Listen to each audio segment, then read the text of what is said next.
like that.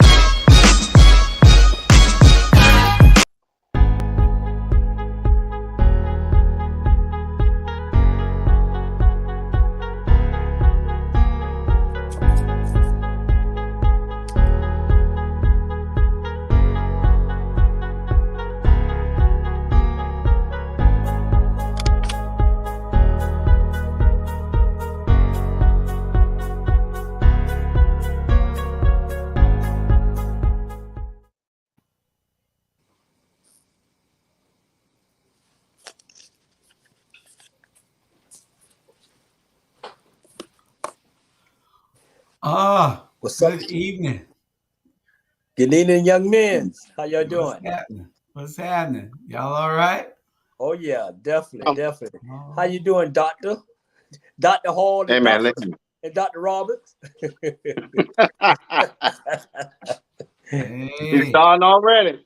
He is, isn't it? Yeah. He's starting already. And you know what? I'll be glad when showtime comes so I can see y'all. You know what I'm saying? Hey, I'm in here, and the only person I have to talk to is Brandy and Shorty. They don't even want to talk to me sometimes. I got to talk to myself. I wonder why they don't want to talk to you. I cuss too much. What? Nah. What? Nah. You cuss? I know, not me. I never heard you curse. I never heard myself. Now, y'all, when that snow hits Savannah, y'all know why. Y'all know why. Come on. Hey. You want to take me wrong? Hello. Yeah. The phone's going off. Somebody's phone's going off. That's the background music. Yeah, that's the new background music. music. We got a new car. Oh, okay. It sounds good. What you want? I'm trying out. It's in the background while we're talking, you know. No, you're not. You have the right to this music, right? Oh yeah, this their music. Oh, okay. This doesn't make no sense, huh? Yeah. Man, look at here. Really? Hey. At least he love you. He ain't going nowhere either. Because you move. I know it. Get off me. Mm-mm. All right, go with them. Hey. Where the ladies of the house? No Tiffany, no Chandra. Sandra's coming. I just sent her the link. She said she didn't get it earlier when I sent it. So we will see. But anyway, we got a lively show. Y'all tune in tonight and share. We're going to be talking about race in America, y'all. Race in America. Hey, let me take my medicine first. Hold on. Let me take my medicine. Do we need to line to him? We need one of our pastors to dial in and line to him before we begin. Okay. Lord, good. Not charge you keep. Come on, Bond. You know what? Lord have mercy. Man. Hey. I ain't got nothing to say. That's what we're Not talking right now. about tonight. We're talking about race and racism in America. And the reason that I saw something and it just triggered me to want to do this show because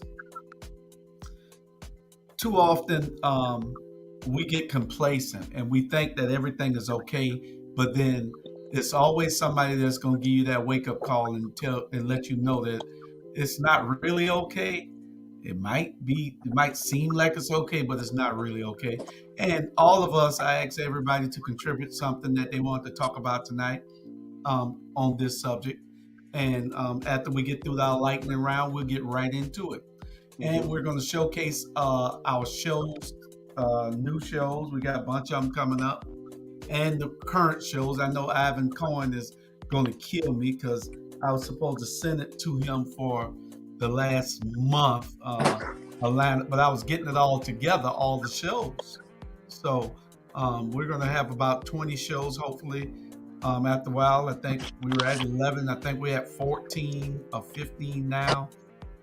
We got 5 or 6 more starting in the next few weeks. I know we got one on the 13th of next month. We got one on the 9th of next month. We got one supposed to start tomorrow. Hey, and let me tell my little cousin, Taquel, you better quit playing with me. My little cousin's supposed to come on, boy. I tell y'all, boy, we're going to have a fine one on every show. We got one supposed to start tomorrow.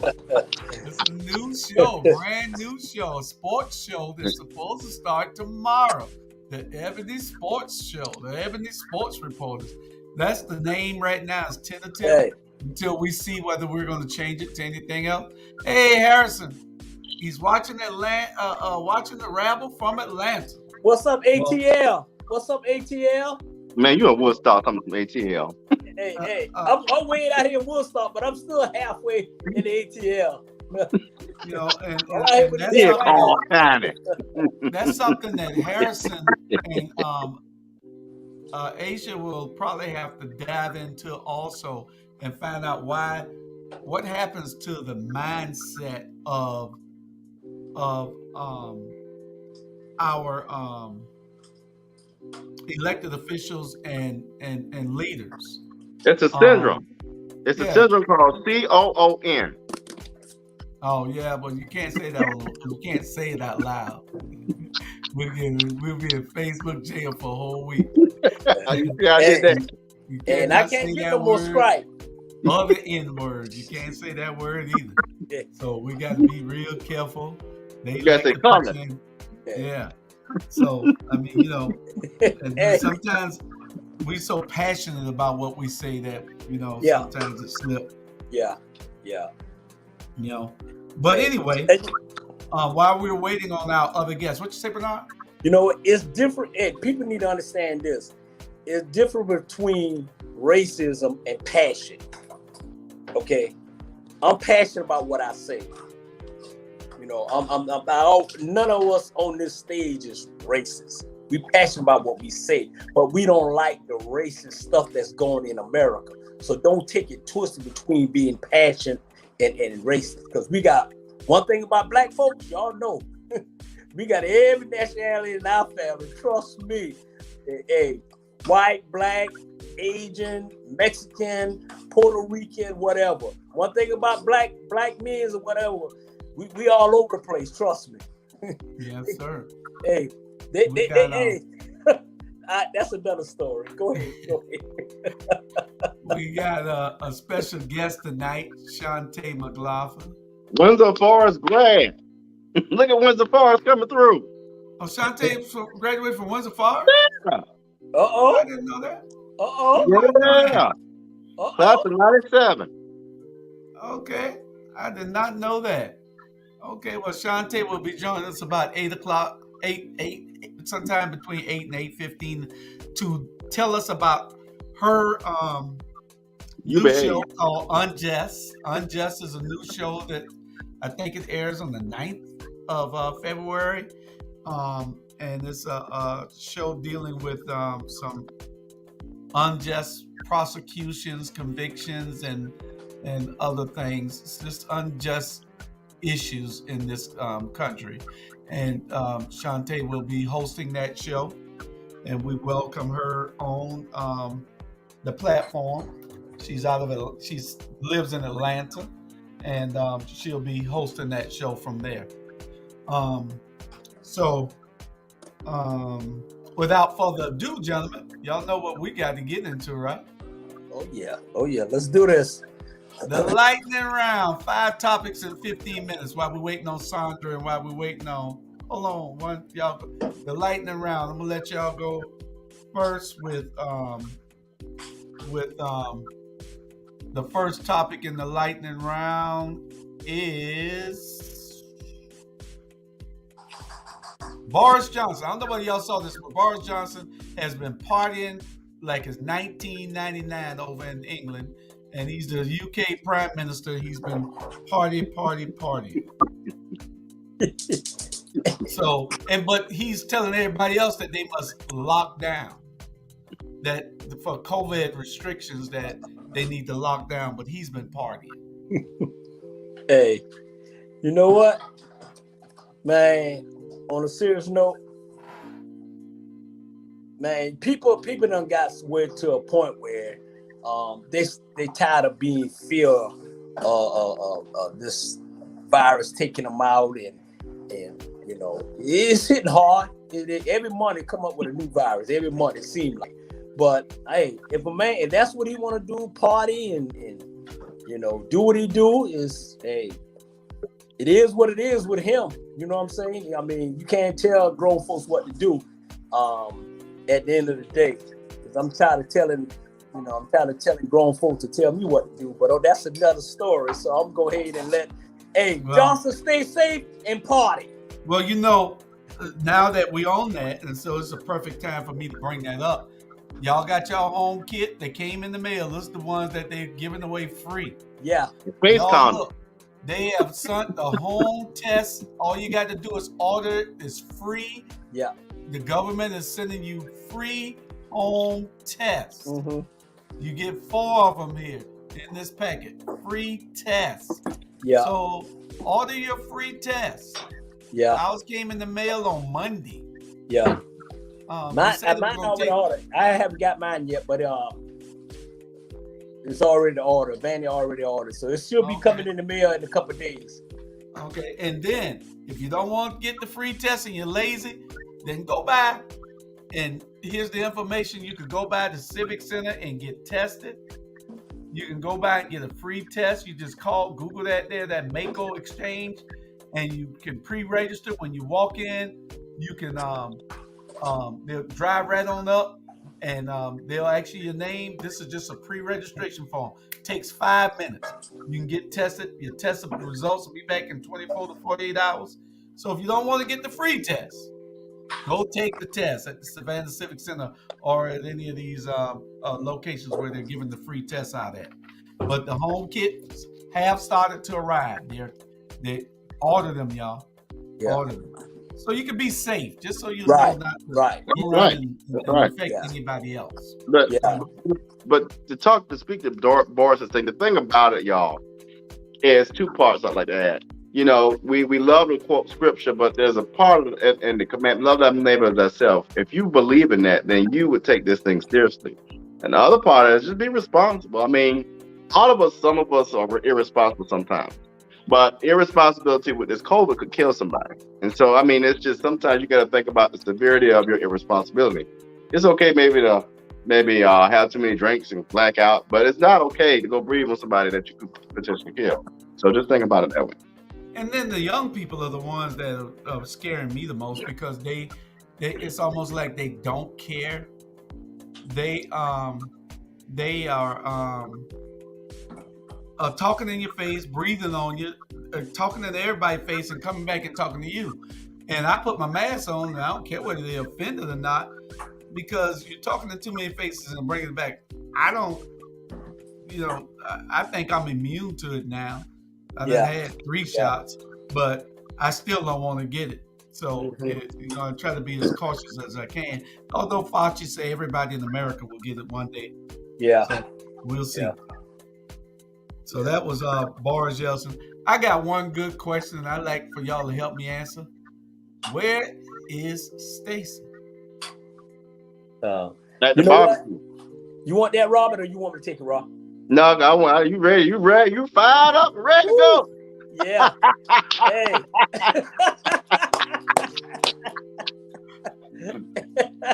Hey.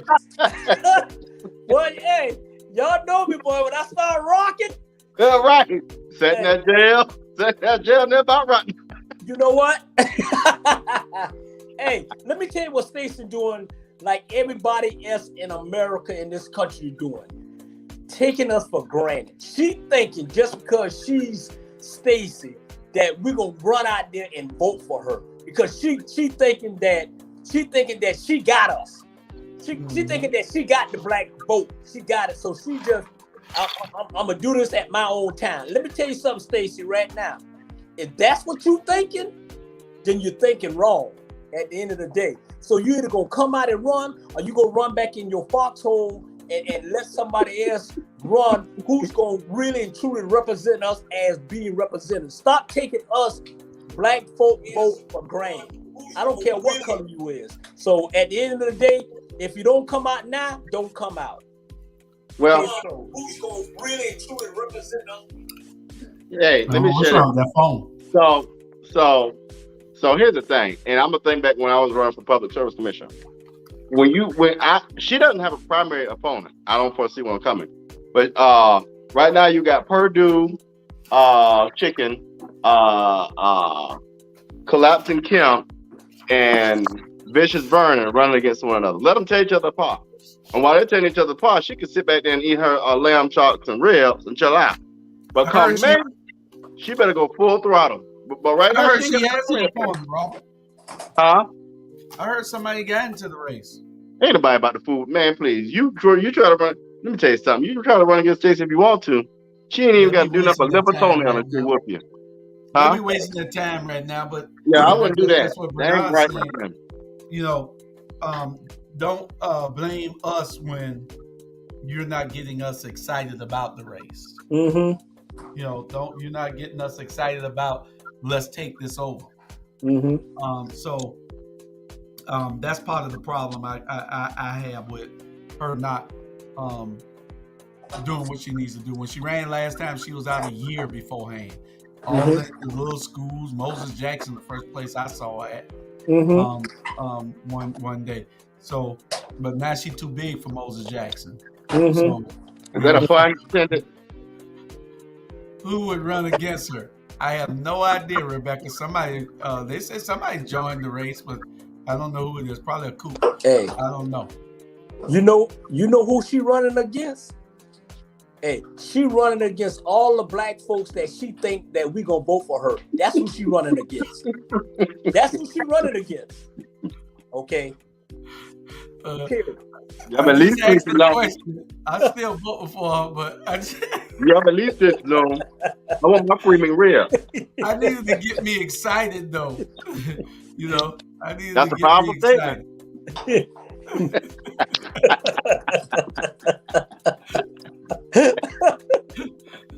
NFL playoffs. Did your team win this week? I know mine did. Kansas City Chiefs. Did I get my Chiefs hat back there? I ain't got my Chiefs hat. That's in the room. We said though. We said Chiefs gonna pull it out. Nah. I don't think so. Don't take it for granted, Miss Hall. We'll vote for her. Okay. All right, now you trying to get put out the show like somebody else. I know it. I ain't gonna stop with Miss Hall. I ain't gonna stop with you. Hey, Bernard, you saw this, right? Will. She said will. Bernard, what was there, Bernard? Hey, that's just like I will get a blue pill. Lord Jesus. What's a blue pill? Satan Jesus. That's another subject. What you say all the time, Robert? I said, what's the blue pill? Hey, the people want to know. What that you always say, that phrase you always use, Robert? Lord, take him, Lord, save him. Fix it, Jesus. Yeah, fix it, Jesus. But no, I think the surprise was San Francisco. People didn't see San Francisco pulling that off. Yeah. Harrison say glad the Tom Brady Bucks lost. That is absolutely correct. We're gonna talk about him in a second in our lightning round. The lightning round is kind of slow right now, but we're gonna get the lightning round picked up. But my team won. Did your team win? Hey, all my team. I told you last week. Everybody that win is my team, so all my team won. Okay. I'm going with whoever win is my team. All of Bernard's teams won. All my teams won. Yeah. Y'all don't go nowhere now. We talking this the lightning round. We're gonna get into race in America, racism in America. That's our main topic tonight. And we're gonna be talking about some instances where if these people think that everything is creamy and everything is good, and we know that it's not, and these are just some instances of to show you that we have to stay vigilant and we have to advocate for equality always. For it seems in this country, is Aaron Rodgers and Tom Brady retiring? Hey, Jules. Yeah. What you say, Robert? I said they going along with your boy the Saints. He gone too. The coach, Peyton gone. All of them.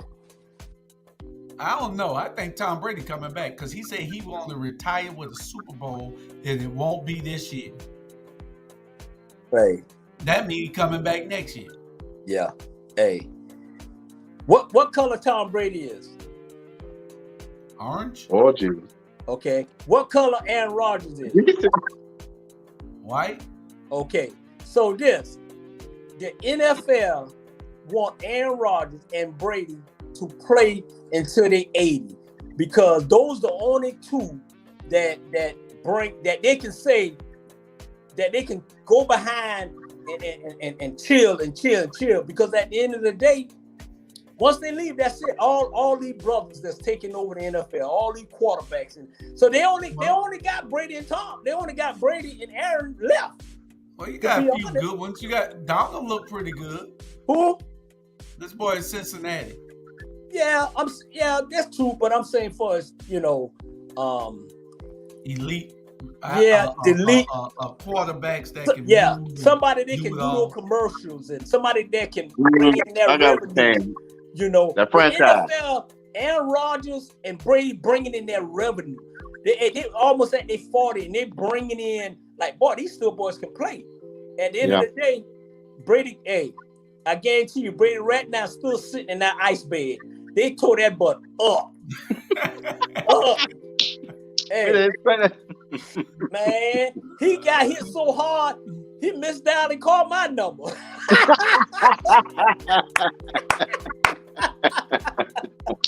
Then teared his butt up. Hey, I bet you ain't supposed to pop him in the head. I know it. I know it. Someone went out. And our last subject and this has something to do with. This has everything to do with what we're about to talk about during our main topics tonight. Kaepernick politics. I don't know whether his name is spelled right. Mm-hmm. Kaepernick's politics versus Tom Brady's politics. They thought that Tom Brady, by saying he supports Donald Trump, he's the golden boy for them. He can do no wrong. You see so many racist things, but in the NFL, like Aaron Rodgers. Aaron Rodgers faked the test and didn't take it, but they kicked Cam Newton out for not taking it. Mm-hmm. But Aaron Rodgers did, and then he stayed in and damn near made it to the Super Bowl. Mm-hmm. So it's two Americas. And we have to make it one. If that's what we're going to do, and all the people who crying about why y'all bringing race up, we bring race up because it's relevant. The name of this program this platform is All Things Relevant. Mm-hmm. We bring out the relevant things in this country that some people are uncomfortable talking about. And why? We're going to get into that after a while also. But getting back to Tom Brady and his politics versus he was all behind Trump. He's making all this money. He's 100% behind Trump. Anybody with Trump is an idiot to me. Mm-hmm. Really, an idiot. And I'll tell you that if you like Trump, you're an idiot. I like to laugh at him.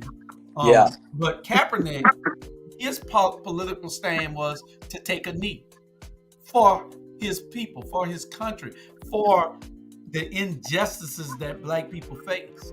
And then they want to kick him out the league. And it's just crazy how you can do one and not the other. Well, I'm sure some of y'all have seen this, and this is a serious topic to me. But it's interesting how Kaepernick takes a knee for social justice and equality. Your brother, the man up in the other knee that was put down to kill a man named George Floyd. But see, that knee was justified for a while, and had there not been social media and phones, that knee would have been acceptable. You got one knee to choke a man out because of his color. You got one knee to say we're one America, but then you ostracize him and make sure he's not successful. I don't know. Y'all tell me what's going on.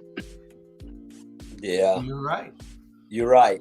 But people don't realize this here. And I think I said this maybe last year or a year ago, is that when he was sitting down, right, to protest the flag, what happened was it was this colonel used to be in the army, a black colonel was in the army, and the black colonel told him, say, you disrespecting us by sitting down. If you want to not disrespect us, take a knee. And that's how he started taking a knee. He told him to take a knee, and that's respecting the black colonels or whatever, us. That respect you more by taking a knee. That's when he started taking a knee. And that's where all that come from. See, one thing about people, let me tell you, one thing about people is that do your research before you run your mouth. Okay? Stop thinking that everything we do is about race. No, it's not. Everything we do is not about race. Y'all bring race in when you hear us talking about it, and you put words in our mouth. You listening, but you're not listening. All you doing is you listen to so you can respond at the end instead of listening to what's coming out my mouth. The words is coming out my mouth is not always racist. We trying to get y'all to recognize that, get y'all on the same page with us. And if y'all don't see this country is racist, then something's wrong with it. Even Ray Charles can see what's going on at the end of the day. Period. And for Brady won't represent Donald Trump no more. After that, you know what, got whooping. His body hurt. He can't represent nobody. Trust me. But one thing about, on a serious note, is this here: the NFL, and it's facts. And tell me, the NFL paid Kaepernick $30 million to go away. And that's why he, period. One thing get me is, you can pay us any type of money. If we can't stand up for what's right, give us some money and then we'll go away. I don't understand that. Why black folks like that? I don't understand that. Well, that's the sellout syndrome. That concludes our lightning round. That concludes our lightning round. Robert, you starting to fade out just when your subject coming up. Y'all hear me, doggone it. There's a new law in South Carolina. Tell us about it. Oh my Lord. Y'all ready? Oh my Lord, Lord. Y'all heard Glory. Y'all watch Glory. No, but for real, I thought I was dreaming when I said this. I wake up when I have a news app that comes, Newsweek, whatever the crap it is, whatever it is. And the thing said, new law proposal in South Carolina. It says, if you question somebody, this is the law that's being proposed. If you question somebody about their COVID vaccine, so if I said, have you gotten the vaccine? They come over here and put me in the county detention center, called jail for those who don't understand what that means. I should say, what now?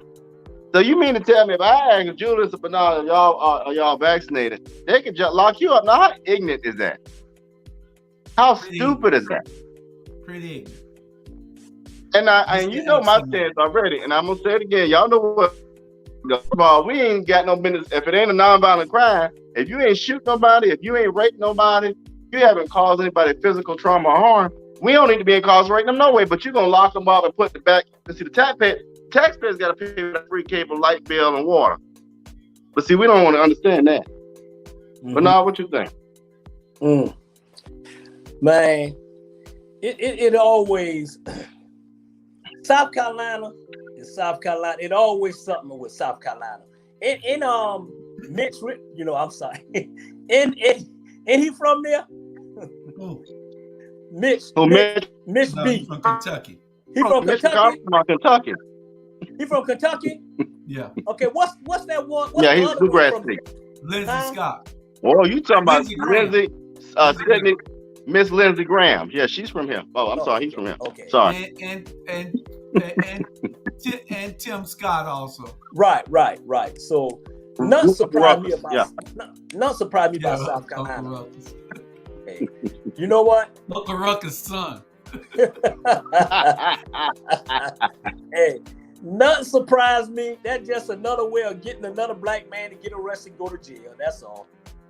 Yeah, well, you better not go to South Carolina with your hell. You might You well bet not. you might as well tell you don't put the mask on. Yeah. You know, you might. That's probably the next thing. Everywhere you go now, you don't see nobody with no mask. I was out on near the island today, and you seen very few people with masks on. Yeah. Yeah. You know, very few people with masks on. But that is one of the things that we need to be talking about. Yeah. They say it's going to be 62,000 more people die from COVID. They've already told you what the number is. And then I saw that there was a new variant they found here in Georgia. Wow. Yeah, there's a new variant. I saw it on the news today. So Man. they're looking into it now, but they found a new variant here in Georgia. So y'all got to be careful. Don't forget all of your COVID tests from the federal government. Yeah. It came in less than 7 days. All of your tests. You got to see whether you're negative or positive.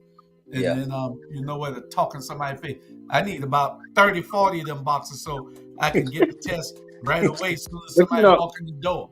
But you know, I saw somebody say this earlier about being asymptomatic. I am asymptomatic, but even if you're asymptomatic, still be precautious because they have not done enough research on this thing. For me, it's so scary because Omicron now has a cousin that's coming out. I don't know if y'all saw that. And if you're asymptomatic, be symptomatic, see symptomatic. Just cover, be precautious because you don't know. Somebody has children or elderly person. And you don't want to kill somebody because of negligence. Mm-hmm. That's correct. That's correct. Yeah. Okay. Yeah. Now we got our next subject is Bernard was talking about the American media, white coverage versus black coverage, and you know what? Tell us what you was talking about, Bernard. Hey, I want to say this simply before I say this. I want to give this young man his respect. I want to say, hey, rest in peace, Kobe Bryant. Today is the second year that he got killed on this day. Good man. It still seems like it's unbelievable that this young man is gone. Yeah. And I want to say to his family and everybody, you know, we send our prayer out for. He's a great young man, man. It's just crazy. And then we out here, you know, worrying about other stuff. But yeah, let me say this here, and I'm gonna put it clean, and I ain't gonna do no cussing, and I'm gonna make it where everybody can understand what I'm saying is that this here. Put that back up, Drew. Which one?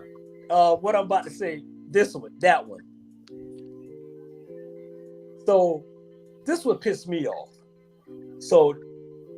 Lauren, no, this one here. What her name is? Let me get it right because this is gonna be good. Gabby Patino, and that's her name. Gabby Patino, right? When she got killed, she was on every media around the world. Every time you turn on the CNN or whatever, her face was popped up. They already know who killed her boyfriend. Period. And if you couldn't even like cut on the TV unless her picture and stuff was up there, period. So that's the media that they want to let us see when something like that. When rest in peace. I'm sorry what happened to her, but like this, she was a young white woman, got killed by her boyfriend, and they even was breaking news. Okay, so my thing is this. This black young lady, okay, her name is Lawrence Smith Field. She was on a dating app, Drew. She was on a dating app, Bundle app. And she got hooked up with this older white man. And what happened was, it happened in New York City. She got hooked up with this older white man, right? And on December the 12th, they found her dead in her apartment. He went to the apartment. They had a little date or whatever in the apartment. And on December the 12th, they found the young lady dead. She's 23 years old, right? 23 years old. They interview or whatever, talk to him. and they let him go. It wasn't no evidence or whatever, but he was the last person seen coming out of her apartment and everything. So they didn't even investigate on it. They didn't do no investigation. They let him out. They didn't question him. So the family asked them, say, did you question him? Did you keep? And you know what they say?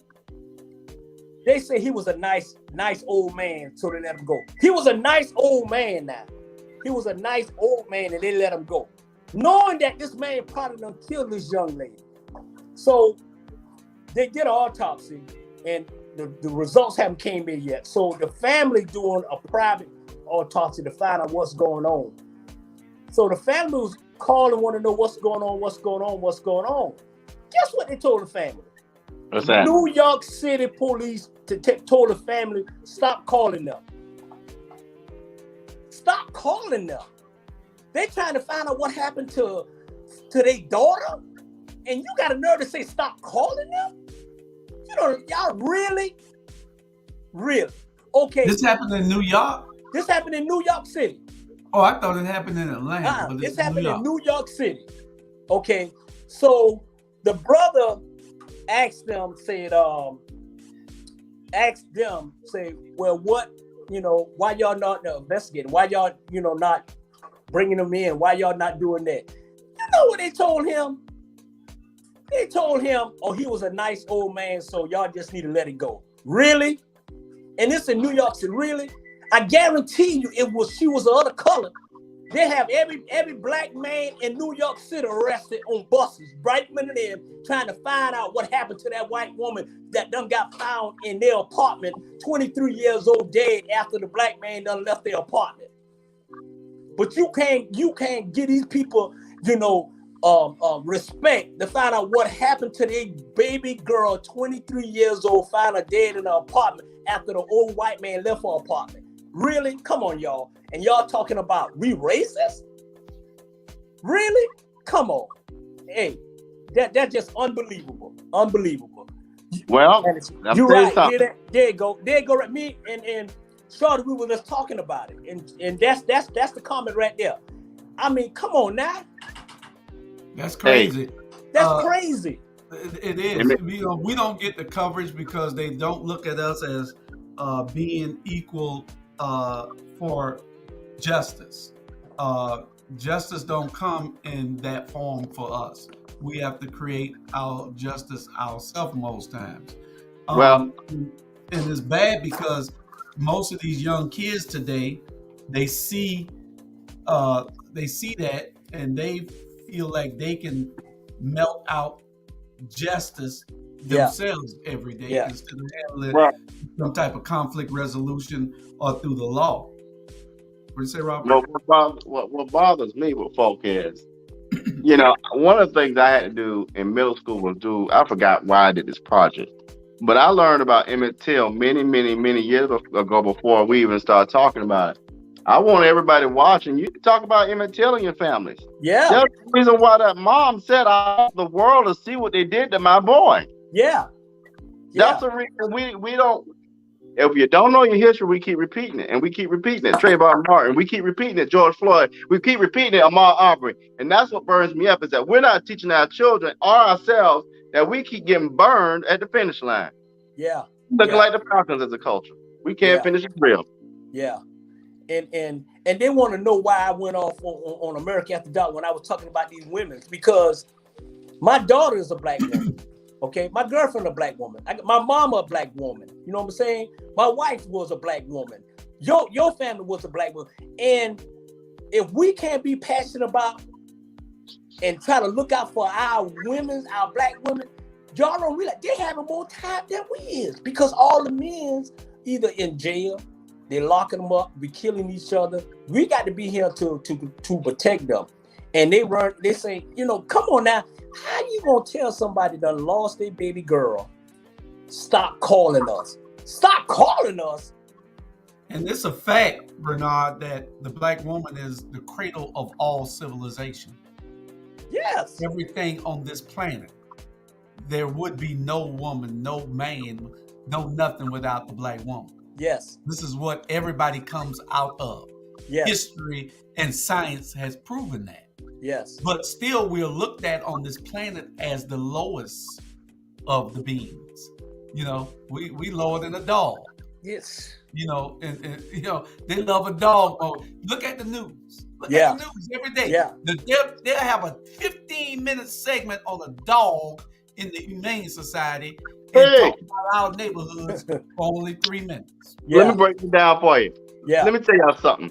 The only reason Michael Vick got charged for that dog foolishness, which was, follow me now. Look at the year before. Arthur Blank had promised him $100 million. Arthur Blank said, I ain't giving that in no dog. Whatever was I thinking about? I must have been drunk that day. We got to get this mofo out of here. So we created a scandal. Why in the world you going to, let me tell you something. You mean to tell me that that thing was more important? And I don't agree with no dog fight, so don't get me wrong. But y'all got to look at it for what it is. Y'all going to concoct and engineer that foolishness and put this man behind bars. But yet you're going to ask a black church close down. Let me go get me a glass of water. I'm going to leave that where it's at. Yeah. They put Michael Vick in jail for 2 years for dog fighting. And they'll let somebody out who just shot up a church or just shot up his girlfriend's house or just killed somebody. Yeah. We got some hell of a stories coming up. Y'all just stay tuned. Share, invite your friends, because one of these stories is going to shock the hell out of you. I mean, I got a story that is going on right now in the state of Georgia that is going to shock you all. So y'all stay tuned. We're going to be talking about that. We're going to have the host from our new show which starts next month, Unjust. Shantay Mclaughlin, she'll be in to tell us about her show. Yeah, Vic financed the dog fight. Yeah, he financed it. And I agree. Yeah. Yeah. But here's the thing. You gotta, when you compare it against the bigger picture though, again, I don't say it's not right. And I'm gonna tell you what Big messed up. We ain't talking about that. Big problem. If I ever got some mess like that, what Big should have did was, hey y'all, I'm gonna take care of all y'all stuff. I'm gonna send you some money on your books, but I wasn't there. That's right. He wasn't there then. Yeah. But the thing is this right here though. You and you make a great point, Harrison. You make a very good point, because that shows the comparison also that the Harris, the lady that the heir to the Publix grocery stores, she financed all the buses to go to raid the Capitol. Clarence Thomas, Supreme Court Justice Clarence Thomas from Georgia, from Savannah, unfortunately, his wife help finance buses to come to the Capitol. You know, shouldn't they be punished? Yeah. It's 2 Americas. Sometimes it's 3. No, it's Black America, White America, Asian America, damn fool America, customer. It's so many America, boy. Hey, trust me. And you know what? Even though they lock him up, he the only player in American history signed a $200 million contract. He signed $100 million one, and then he signed another $100 million. So he still got his money. You know, the next subject is, I guess you'd call it my subject. Black leaders ducking race issues, and we want to know why. If y'all got any y'all know, please put it in the comments, because y'all don't want to hear what I got to say. Because what I got to say is not going to be nice. Say.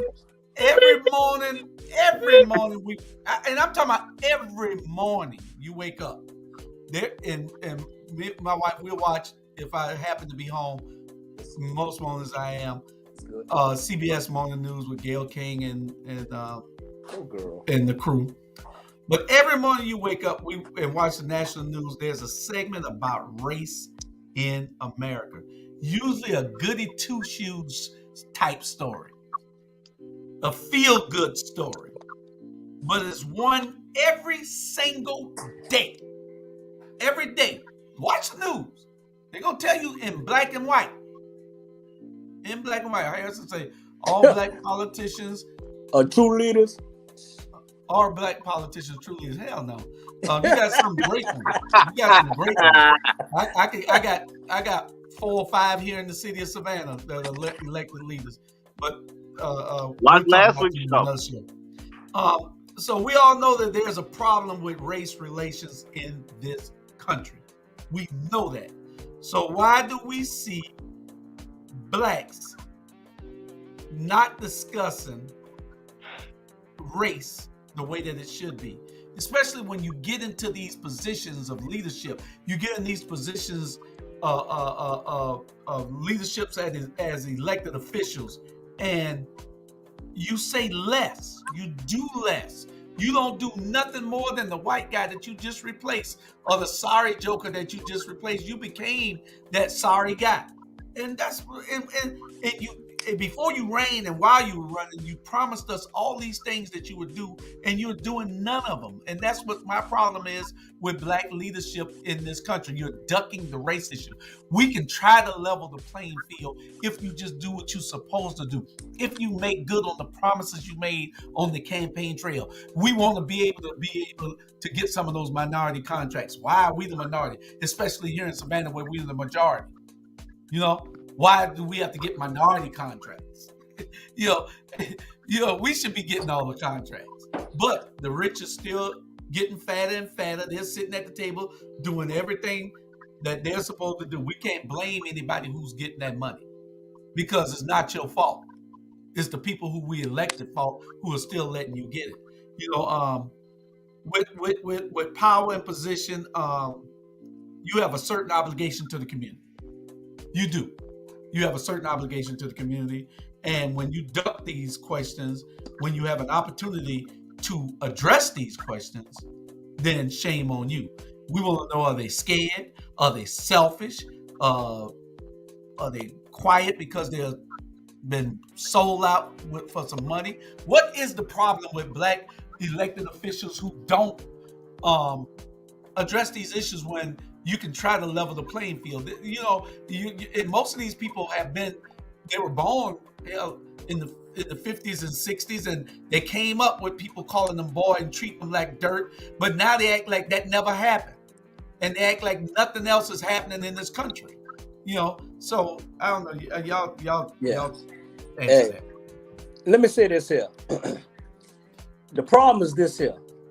If you got to teach yourself how to be a leader, then you might as well go home and lay down with the dog or do something, because if a leader, you don't trust me, you don't have to teach you. A leader's born in you, okay? It's born in you. If you got to teach me how to be a leader, there's something wrong. It's leadership, not likership, okay? I'm a leadership. I'm not a likership. I don't care if you don't like me whatsoever. Hey, that's right. Vote for me because if what was right. Vote for RG because it was right. Vote for Jews because it was right. Don't vote for us because you like us. It's the difference between leadership and likership at the end of the day. And these black leaders, man, I am so disappointed. I'm like, dude, y'all stay out my face. Don't come and want to shake my hand or whatever and get my. You shake my hand, you ain't gonna get my vote. I mean, put something in my hand to pay some bills. That's what you do. Put that. Put something in the people's hand that need help. Put something in these ladies, these girls that taking care of their family and don't have help. Okay, you know, put some money where we can get all these homeless people off of 75 South living under the bridge. Okay, put some people in Savannah, Georgia, where you got homeless problem. You got people, you know, you putting people out their homes. And the next person called me about want to sell my house. I got something I want to sell. I got something I want to sell. At the blue frame. Hey, that's part of the gentrification. That's part of the gentrification. They want to buy all these houses. The houses are worth. And that's a show that we're going to do one day too in the next couple of weeks. Because gentrification is real. They're moving us out of these areas. Yeah.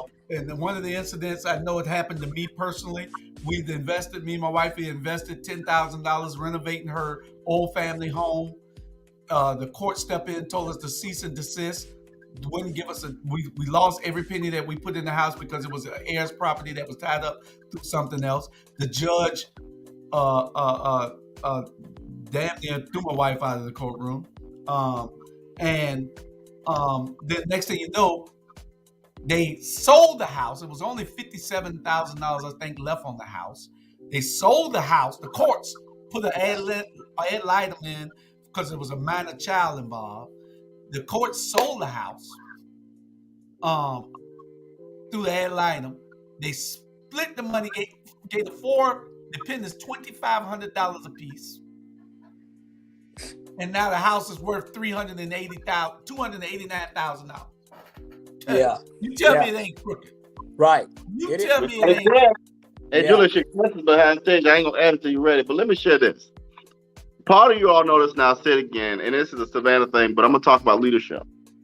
I'm a 10th district, and as I'm talking to people, I had 2 names keep coming up. Our councilwoman for the area not available. She's out. 2 names keep coming up. Councilwoman Keisha Blakely, Councilwoman Keisha Gibson. Why?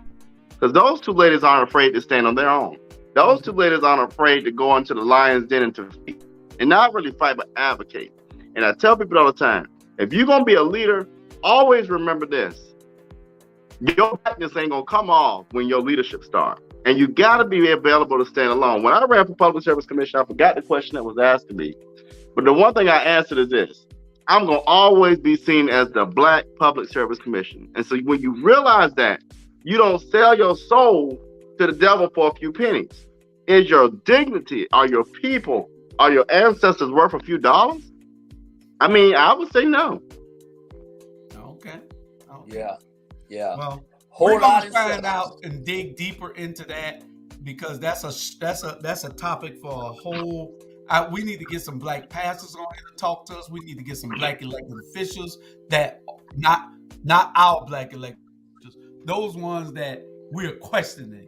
We need to see whether they'll come on here and be answerable to the people. Our guest is backstage, but we got one more thing that we got to come on before we get to our guests. And Shantay, just hold tight. Unless you want to join us, you can join us with this conversation. Yeah, let us join us. Let me Bring the guests in. Bring on in. Windsor Forest. Windsor Forest on. Oh, no. Windsor Forest. Throw up those W's, Southside forever. Okay.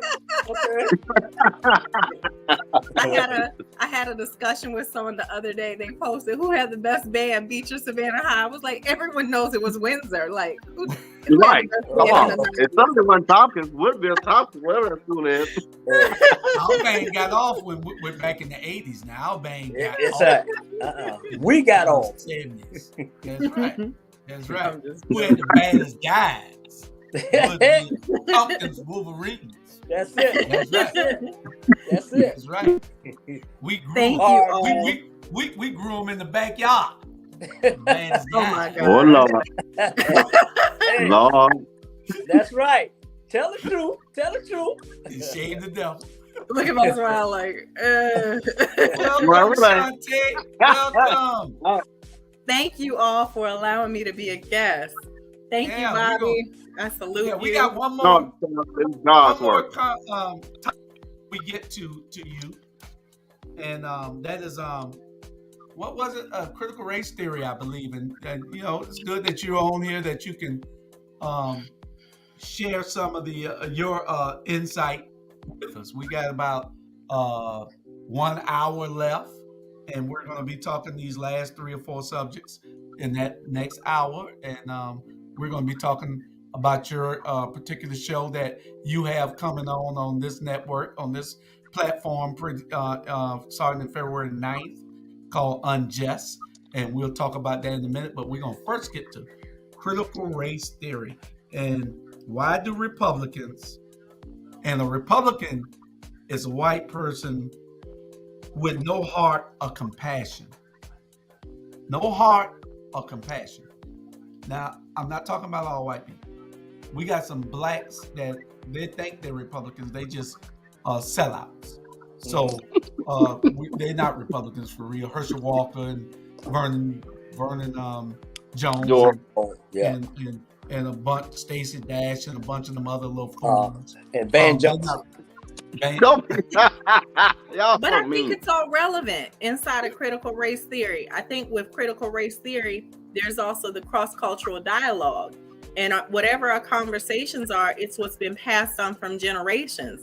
So our Black Republicans who don't identify or don't see what we see with being Black, you know, they could have been in the house, or they might have been the ones out in the, you know, out there in the cornfields and cotton fields. And I mean, that may be the generations that they come from. So the conversations that they live in is just passed on. Like, be a good nigga. Did I say that out loud? No, You know, that may be ninja. I said ninja. I said I ninja. like that fool. But it may have been passed down to be a good ninja. Okay. And they don't even realize that they're being good ninjas. You're right. Hey. Absolutely. We can talk now. Now we see that unjust is gonna be something. I won't say the word. Bobby knows me. I don't say the word unless I'm talking about some coons. You can't say that word either. Why can't I say that word? You gotta spell it out. You can spell it You out. have to give me the disclaimer. Hey, you probably need to get her the dictionary, too. You might need to get her the dictionary. The same dictionary you get me. All the new people. Get her. They put us in jail for 7 Here's the rule of days. thumb. Hey, Shantay, they put us in jail for 7 days for a pastor saying it. Uh-oh. Well, But you know what? my On political this and network religious saying it. and personal views have nothing to do with this network. I am a guest on the show. My show hasn't started. There's a disclaimer. I live with mental health. I'm bibipolar, so there's no telling what comes out my mouth. Yeah. So let me I just get a whole have resume. documented records to There you prove go. this. There you go. Okay. And me and Bernard just drank too much, so that's our disclaimer. But why do Republicans feel the need to make laws outlawing something that isn't really being taught in the schools? They're bringing up something that isn't really happening. And then if we could teach about how the cowboys roamed the West and killed all the Indians were here first. Shouldn't that make the Indians feel bad? And how they hung us and killed us and hung us from trees and beat us and brought us over here as slaves? Shouldn't that make us feel bad when you and talk so high about what the white race did, and you can't talk about all the things that we're doing? Well, here's the thing, and Harrison would be a great person that will talk about this from a psychological standpoint. But really, I forgot who I was talking to, but they're using that as a fear tactic. Republicans have no clue of what CRT is. CRT is, and Mark Lamont Hill talks about this, but CRT is a legal term, critical race theory. It's how legal scholars look at how disproportionate legal policies apply to Black folk and people of color. And so it's not taught in K-12. It's a theory. You can't teach a theory to students who don't understand or learn theory. It's just not taught in K-12. So anybody who tells you that is lying. It is a way that you use research. So I have a friend of mine who uses a number of friends who use critical race theory in their dissertation to talk about disparities in different functions of life. So sociology. And it's a lens to look at how basically privilege and disenfranchisement hurt people of color. Hey, let me ask you a question. With the Republican, are we giving the Republican too much credit on things? Or we just allow them to do what they want to do when they want to do it? Period. It's like with the Democrats, it's like they're allowing these nuts to do what they want to do. And that's why they're doing it. That's why they're doing it. At the end of the day, sometimes when you hit, it's like this here. If you hit somebody in the face, right? And they allow you to hit them in the face and you walk away. But if you hit somebody in the face and you turn around and hit them back, it's on. The Democrat is aggravated allowing assault. Yeah, right. You know, the Democrat is allowing them to do whatever they want to do in this country at the end of the day. So that's why I'm like this here. You get tired of it. So eventually, we either gonna put up or shut up. We either gonna fight back or lay down. We either gonna period. I don't know if it's that deep, and it's a deep conversation. And what I mean by that is we give the Republicans too much credit for actually caring about us and our thoughts and views more than we do. And not Republicans. We give even some of the progressive allies have a certain view. Like I was talking to someone who was advocating for the Black Lives Matters movement, and she compared the plight of the black man or woman. 1 second, Gregory. With it was Gregory. Right. Bobby, we were watching something. He was like, Mr. Bobby. But anyways, the plight of the black man or plight of the black woman, like they compared it with being a short person in America. Like just like you can't control being short, they can't control being black. And this is an ally, and that was really their perspective. Like in their mind, they were standing up for brown and black people, marginalized communities. And I was a little taken back because they really did compare us to being, our culture, the color of our skin, with being a short person and not seeing the problem there. And this wasn't a Republican, this was a progressive person. So it's like when we have these conversations about critical race theory, it's beyond that. It's beyond, it's just the way that we're viewed. It's the conversations that we're not having. It's the isms, it's the bigotry, it's the ignorance, it's all of it. And we all have some of it, even as it pertains to cross-cultural dialogue. But when we look at Republicans, especially, we assume that they're the ones with the isms. And we have some of them within the Democratic Party. We need to talk about these people who run as Democrats, get in office, and then change parties to become Republicans. So that's a whole nother conversation. Yeah. So it's like, it's real, and it's racism. It's not just critical race theory. It's racism. It's blatant racism, because the Indians were given their own land, their own territory. You can get a card, and you get different tax incentives. And it's reparations to Native Americans, but we don't have reparations as black people. Yeah. They give reparations to everybody.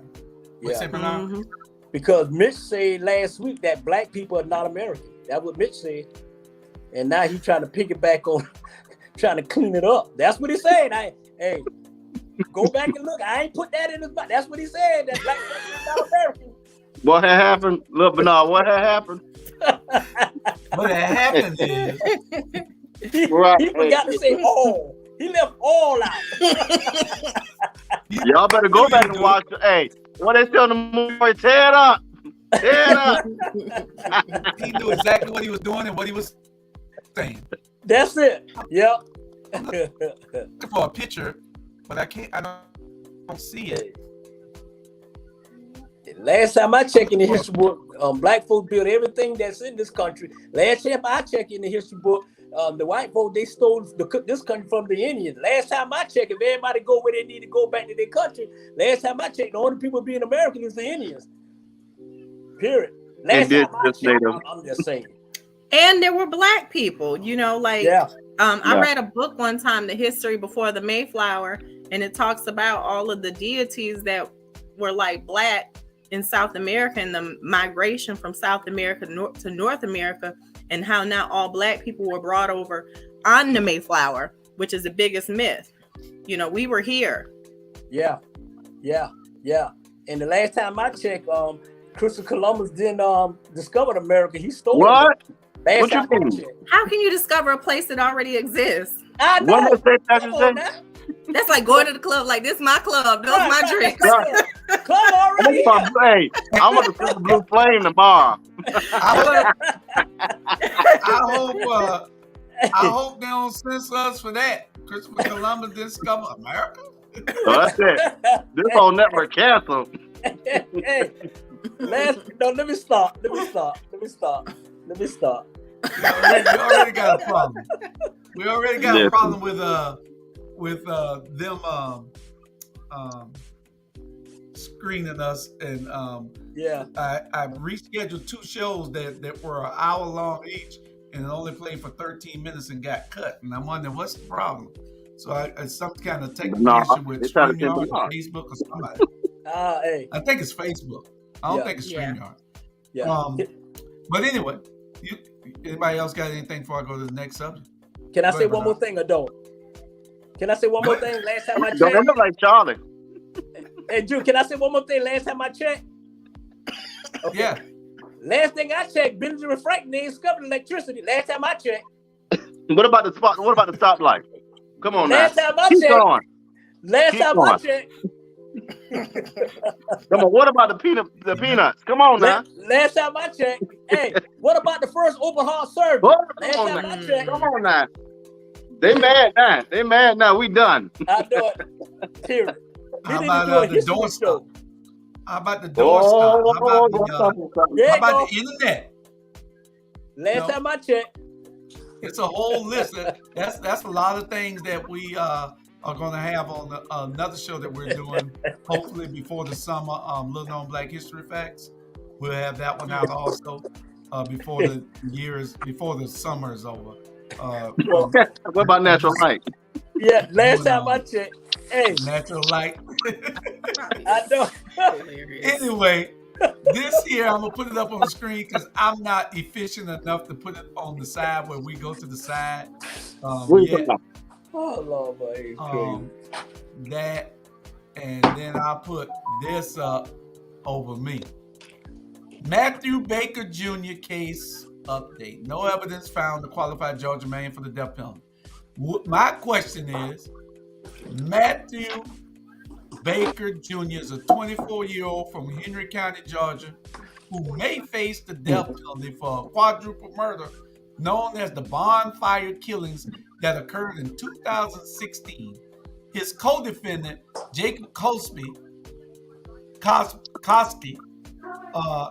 confessed to the killings and has since been sentenced to consecutive life sentences without the possibility of parole. However, in recent motion hearings, new evidence and testimonies failed to prove Baker had a hand in the murders. Then, if that's the case, how in the hell did he even get considered for the death penalty? Well, he hasn't gone to trial yet. He hasn't even gone to trial yet. He's in jail for coming on 6 years. 6. That's crazy. And Jacob has since murdered 2 more people in prison. So he needs to be in a mental health institution. He's supposed to be institutionalized. They had him in general population and he done stabbed the guard and one of the inmates and they killed 2 more people. Wow. Wow. Yeah. So thankful to Dr. Robert Bryant. I can't believe he has a doctor in front of his name. So I'm gonna call him Bobby. Look, let me see. You see, I'm gonna call him Bobby. We're gonna be Don't tell anybody that now. Oh no, he Bobby. And Mr. Julius Hall. And nice to meet you, Bernard. I'm grateful that they're allowing me to bring my vision to reality, which is my show called Unjust, where each week we'll be talking about different cases that have been either unjustly covered in the media or there's just a lack of justice, whether it be the whole proceedings. Like I have another case. He emails me on Facebook almost every day, Mr. Upkins, where he's been in prison for armed robbery and there was no gun ever discovered. Like, how do you go to prison for armed robbery with no gun? So cases like that, where we're going to be talking about them and bringing up like just the lack of justice. You know, I have Miss Donna Green, who has her son Raymond Green, who was kidnapped at 5 days. He'd be 43. She's working with the National Center for Missing and Exploited Children. She has a whole billboard in Atlanta. And when he was 5 days old, they told her because she was Black, they didn't see the need to do an investigation. and this lady could have had her child back. And we have Jimmy Hill, who his son Jimmy Atchison was murdered by one of the police officers, and Sun Kim, and the public investigation unit said that Sun Kim murdered this boy and should be indicted and charged with murder. And it's been 3 years and nothing's happened. So those are a couple of the cases. I'm very excited because these are people that I talk to every day. And, you know, Ramona just put in Unjustice to No Justice for Our Missing Black Children. So my show is Unjust, not No Justice, Unjust, for a reason. You know, I'm somebody who has had triplets while incarcerated. You know, I live with bipolar. I was advocating for people who had mental health to be given their mental health medication. I went to jail for criminal trespassing, and 2 years later in jail, I was facing 20 years for charges that weren't even mine. There was no victim. I delivered triplets while incarcerated, and they said I only had one child because I live with a mental health diagnosis. So I advocate every day for the rights of the homeless, for people impacted by mass incarceration, for mental health, and for women's rights. And so that's the show, Unjust. Oh, okay. We can't wait. We can't wait. It starts February 9th. Tell us more. The inside. Hey, Tiffany. We're glad you were able to join us. We know you're a busy mom. Got that, Tamari. Yeah, my son had a championship game, and so it went into overtime. But we won. What did they last? You better have won. Yeah, they won. Oh, okay. Awesome. That's good. I'm gonna clap. Awesome. You know, you done missed part of it. Sandra. I sent her the link, and she never showed up. So, but anyway, we're gonna get Shantay to tell us the particulars of this Matthew Baker Jr. case, because from my understanding, he was not even at the scene of the murder.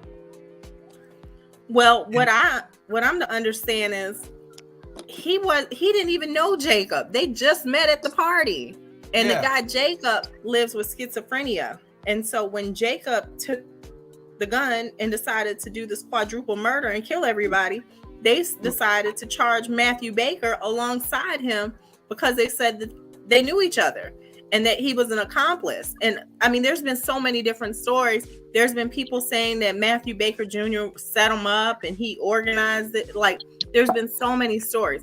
My friend Demita Bishop, she has an organization called FAIR, Fighting Against Institutionalized Railroading.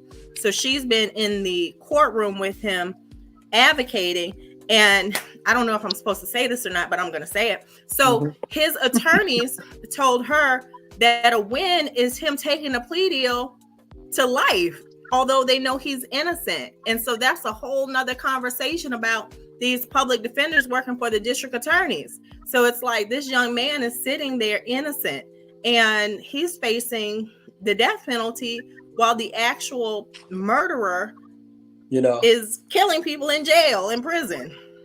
So, there needs to be some form of justice in this case. And this young man needs to go home. He's been sitting in jail for way too long. In Georgia, this is separate from there, but this year I'm going to lobby around that law to be changed in Georgia so that people who are wrongfully incarcerated get compensated. If this state can make $45,000 to $60,000 a year off of Black and brown people, then that means when you get released for being innocent, they need to compensate us. Yeah. That's correct. You're right. Let me say this here. And me and Jules were talking about this the other day. Let me say this right now.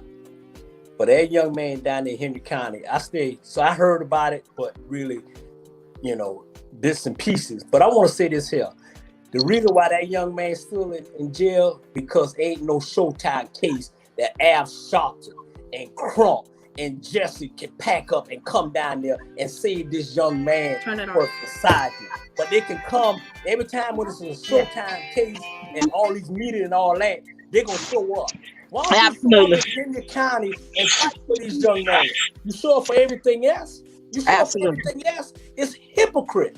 Totally hypocrite.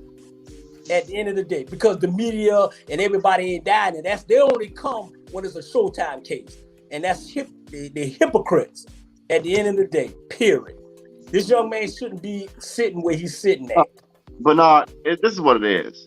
As a community, we talk about this every week. As a community, we love the cameras. We love the glitz and glamour. Yeah. We don't love the community. And this is why I love my friend here, Shantay, because I've seen this sister go out there and fight, and she ain't getting compensated for it. Yeah. There's something said about when we talk about that. This sister ain't scared to stand alone. Now, we done had our battles, but this one here ain't scared to stand alone. And when you understand what God's purpose is, and that what you've been through has given you a vision to help, she's the Harriet Tubman of this era. And if you don't have that spirit in you, then get out of the way. You ain't no leader. It's what we talk about, all that black folk, why our black folks on the side, because they want the glitz and the glamour. Yeah. God ain't put you here to get no glitz and glamour. God put you here to serve a purpose, to serve your people, to serve this community. You ain't always gonna get no photos, Mayor. You ain't always gonna get the CNN visits. But what you're gonna get is God's blessing if you know how to get out there and stand up. And that's Preach, true. Bobby. That's So there's two things that I'd like to say to that. So one, I really appreciate that from you, Bobby. I really do. It means a lot.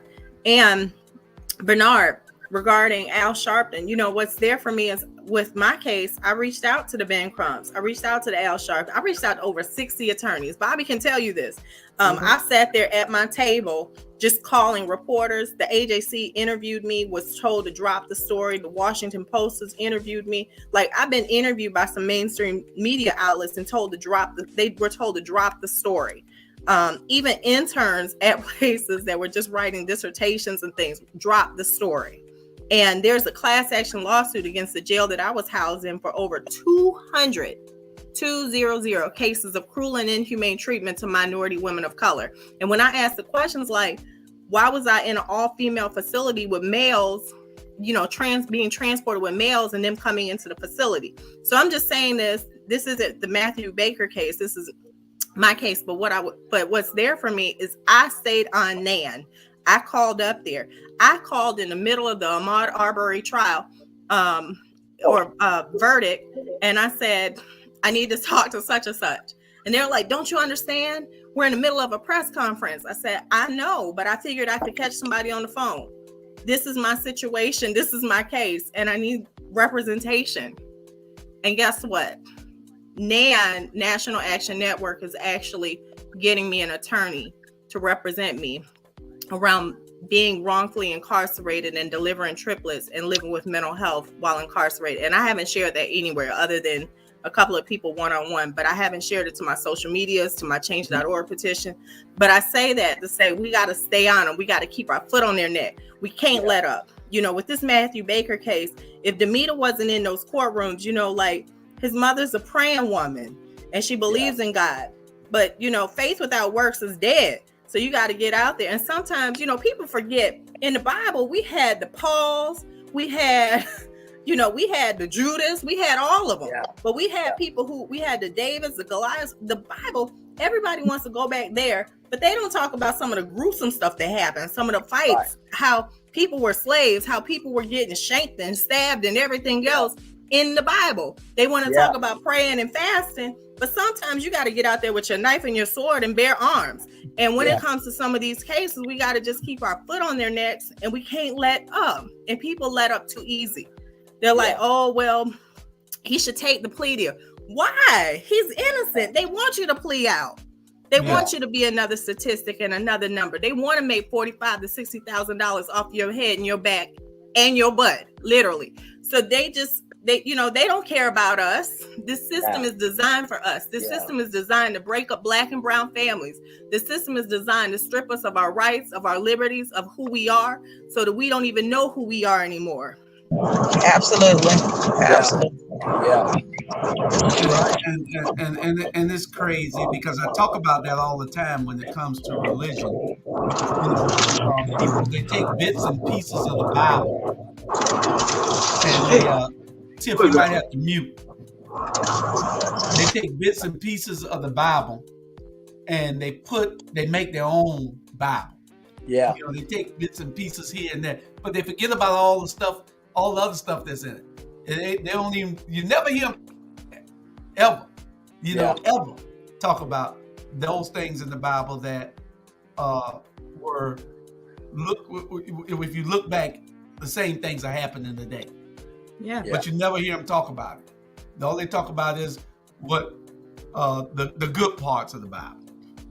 That's all they talk about. I say that I've been saying it for a long time. You make a very good point. Yeah. But let me put this up. Mark spoke to Mark Wilson. There's a brother, I think that's the brother in Statesboro that Francis Johnson is representing, Johnson Bozeman, and I've forgotten the term. But the thing is, you got a young man in Statesboro, Georgia now over some foolishness. And get this, they put my brother, my good friend, brother Francis Johnson. If you know Reverend Francis Johnson, y'all know he don't play the radio. The judge got so intimidated by the attorney Johnson, he called him contempt of court. On the way, but that just goes to show you what Shantay is saying is right. You gonna put an attorney in jail because you're intimidated by him. Grow some nuts first before you gonna do something like that. That was a coward move. But that just goes to show you that put the best of us in jail. So you know they're gonna do to the least of us. And that's But they have to stop discriminating against us. This goes back to the critical race theory. Just because I have an opinion that differs than you, that doesn't mean that I'm violent. That doesn't mean that I'm aggressive. Yeah. It means I have an opinion that's different than you. Stop labeling us. Stop victimizing or criminalizing the victims, because they want to sit there and just keep labeling us with these different things that don't even exist. They're projecting their fears, their insecurities on us. So when we set foot into a courtroom and you hear these judges saying things like, oh, he's in contempt of court, he shouldn't have said that. There's freedom of speech. Freedom of speech should apply even in the courtroom. How do you take away our liberties and our rights just because we stand up for what we believe in? Yeah. And it's a shame, Robert. That's the Davis Bozeman. I talked to his paralegals twice about my case. Bobby was there. I've seen him too. I'll call them all out. They better get out here and do their jobs. I don't want them to call me tomorrow. They're good friends of mine. I don't want them to call him and tell him that I said I've met him more than once. I met him with Britt and Kiana with Justice for Georgia, and he knows my case too. And didn't have a conversation. Kept telling me to talk to the paralegals. Bobby will tell you because that's his attorney. I was like, I don't mess with them. They sending me to paralegals. Well, some attorneys just ain't gonna take those cases. Well, what it is, in all fairness, what it is the amount of time to go and prove. I live with severe mental health. So when I stop taking my meds, I go from managing multi-million-dollar accounts to being a homeless person who sleeps on the streets. So to go through and try to filter out what's real and what's a delusion, that's asking a lot of any attorney. So in all fairness, so I'm grateful that Nan, with me calling more than once, decided to get me an attorney. And my therapy group took on pulling all of the records. Every time, when I say I talked to Commissioner Rob Pitts, I worked on his campaign, and he knew 2 months after I was incarcerated my story. Guess what I did? I did a records release with verbal communication to his office for them to call and see, was I being delusional? Are these emails to him threatening, harassing, or did we have a conversation and he didn't put it on record? So I know my rights and I'm exercising my rights. This $80,000 of student loan debt for this journalism degree better pay off. Yeah. Well, since I went to the real GSU. Listen, I saw that. Stop at Windsor Park. We'll stop at Windsor Park. Please don't start with him. Daniel's going to Georgia. No. Who that's down to the bottom, Drew? Now Gregory has to see Mr. Bobby. He's like, Bobby? Greg. Where? Right, the young who that popped in on us? That's Jamal. That's Jamal. Boy. Fine. Hey, that boy. I'm sick of the race. This young man, He's coming from He's late Nah, because he was Ray out giving got a that speech. Ray think he's big time. Hey, No. what his name now? I can't see. It's the Jamal Touré. Issa. No, the Jamal Amir Touré, Isa. Esquire. Isa is Isa. Isa means Jesus. Jesus. Isa. Hey, Jesus. Isa. So yeah, I just came from Georgia Southern, talking about Dr. King. So that's why I said I gotta go ahead and hop on, as I make my way to the house and drop everybody off so make my way. Yeah. So plus Well, anyway, I don't like dealing with radicals. I don't like being on radical shows. Bernard Brown, he don't want me to be correct politically. So that's why I say I don't like being on radical shows. hey, last time I checked, you know what? I'm gonna leave it like that. But I'll leave you alone. I thought, Touré, I thought that boy in Statesboro was released. I thought they won that case. No, I know it's still going on. No, what? No, the case is not over with. It hasn't gone to trial yet. So, but what Robert had discussed and what he had said, that is correct. They got upset with Francis because what occurred was the deputy, I want to say, was supposed to turn over a notebook. I want to say it was a notebook that Francis, the defense counsel, had no knowledge of. So they give it to Francis accidentally. So Francis looked at it. So Francis like, wait a minute, this is like some exculpatory information right here, and we know nothing about it. And so that's why that caused them now to get upset. So yeah, and so and in fact, my classes I talk about Mark Wilson case because what's going on is also a gag order in place. They cannot discuss the case publicly. So that's why I have Molly come in, zoom in on my classes. Now again, he can't talk about the case, but we can talk about other things with regards to, justice and fairness and what we need to be doing. And so just to throw something out there, like I told folks tonight, because I dealt with the thing about the mythology of King, like y'all know I talk about no more King. That King talks about something that when people go and tell you so be doing incremental stuff, that is not where King is at the end of his life. King is saying that we must have a revolution to basically reconstruct this entire society.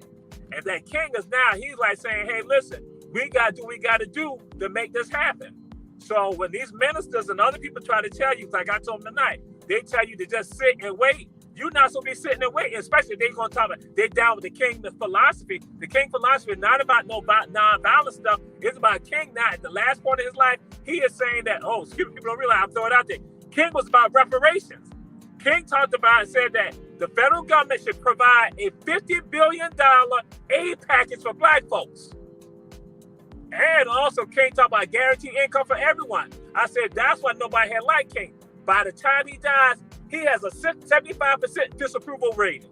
So I'll tell folks, I say, not that I fool with Julius Hall and Bernard Brown and Robert Bryant, but I say I agree with them when they're saying we cannot wait, we cannot sit down. That's what I told them. I just let y'all know that. Nice. Hey, but you know what? We welcome Tiger Brothers and Eagle Land.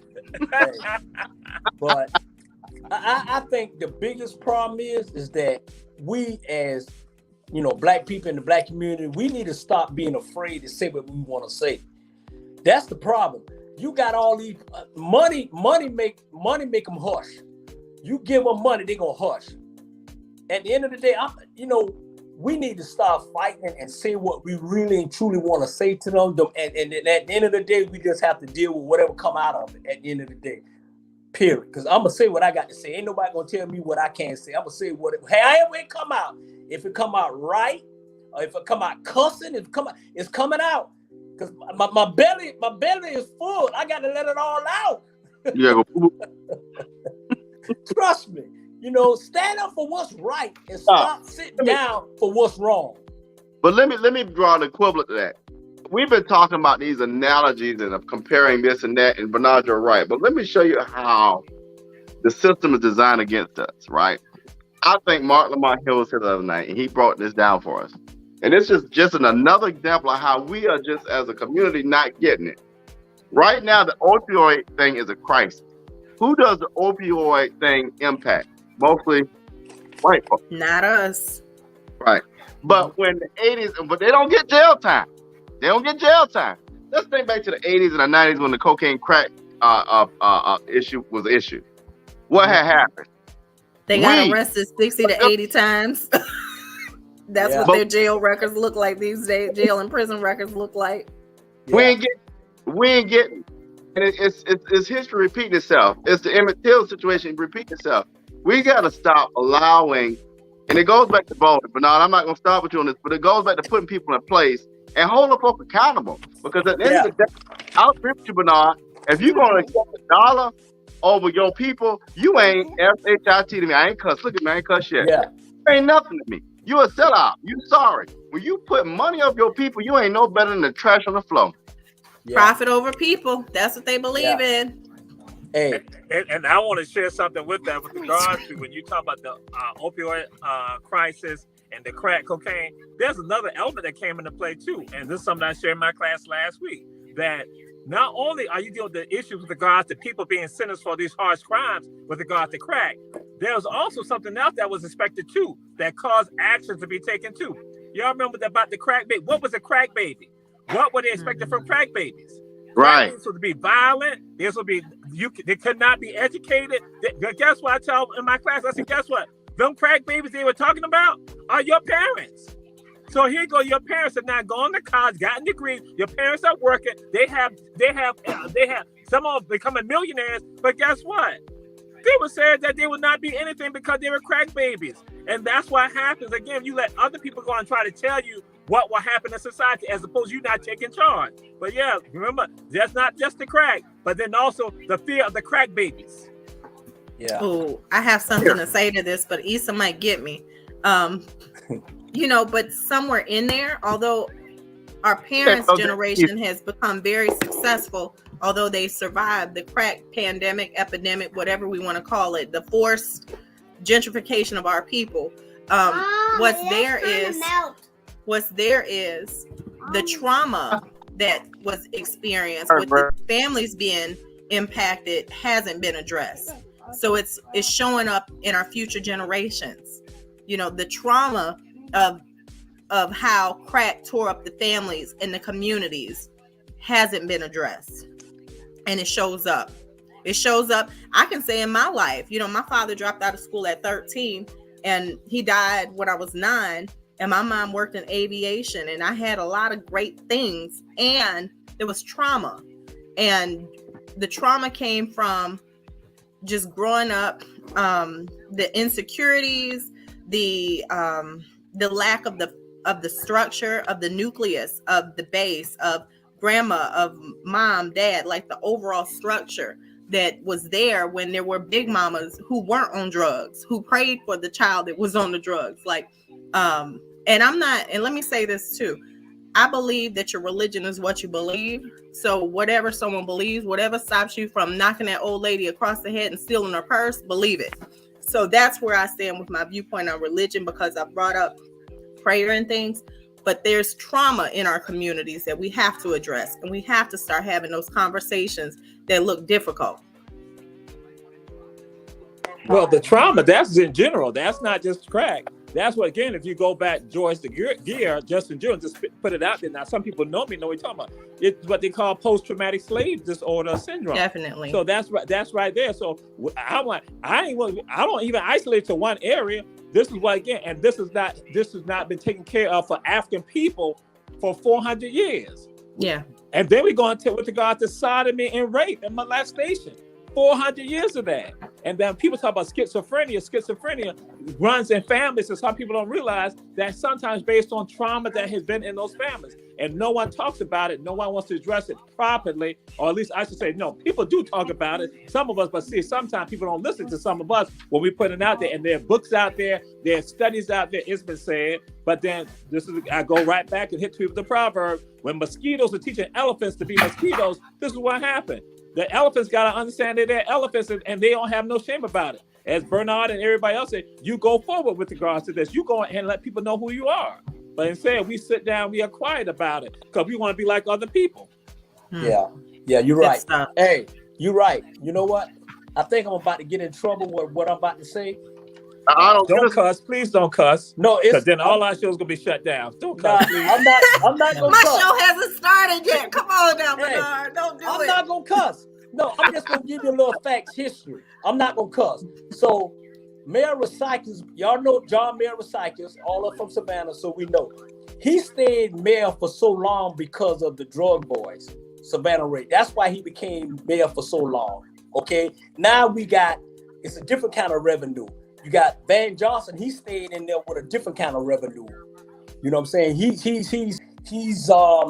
what you call it, patting a different kind of vote for people in Savannah. It's, you know what I'm saying? Money. So I don't like to talk about revenue or anything, but behind closed doors, everybody doing some deals.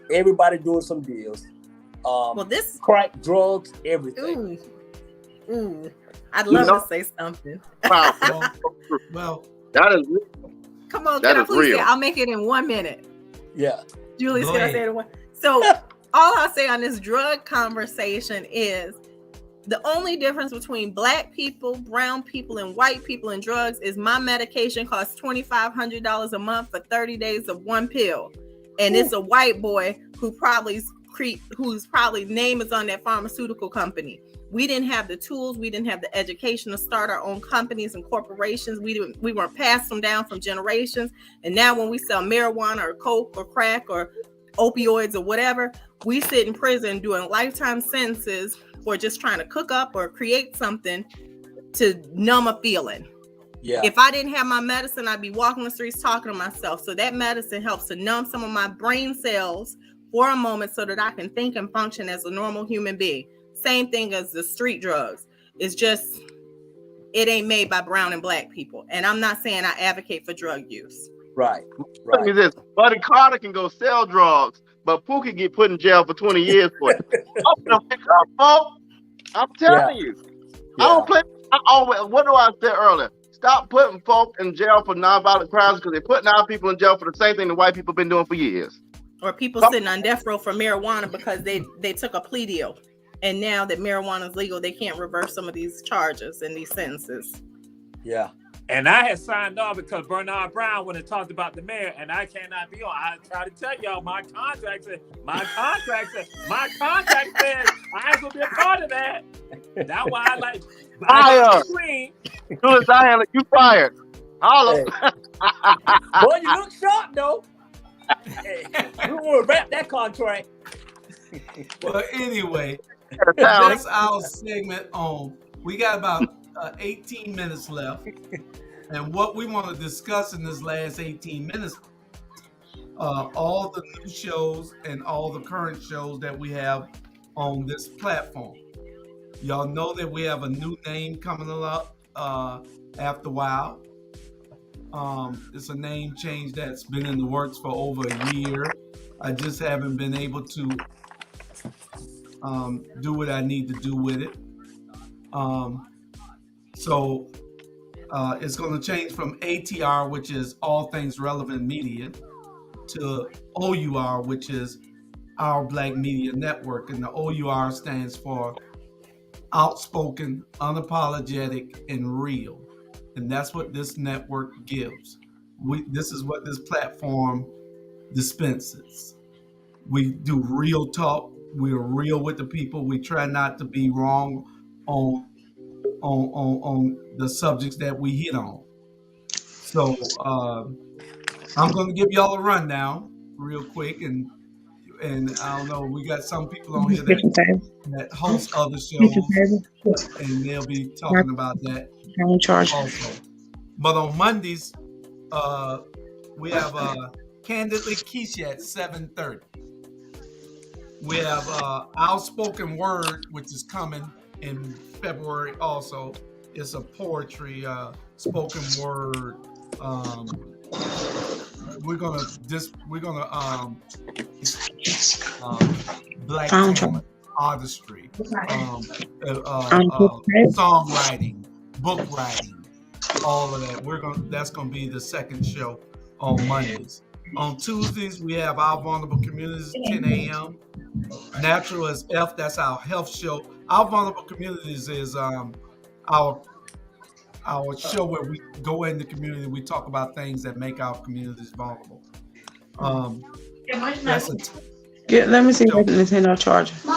We'll be coming back to that after a while. Take it out. I just killed the roach. Natural is F. That's our health show. That's 6 p.m. on Tuesdays. Living Proof. That's with Von Jackson. He's the love alchemist. He's going to be talking everything, but he's going to show you shows with living proof of people making it and going through it and still making it. He'll be talking love and relationships also. That's 7 p.m. on Tuesdays. And y'all know our sister show is 7:30 p.m. Alicia Miller Blakely. Even though she on air on our network, she is on affiliated with us. Wednesdays we got the number 3 show on the platform, our little brother show, and that's Run Tell That, 6 p.m. on Wednesdays.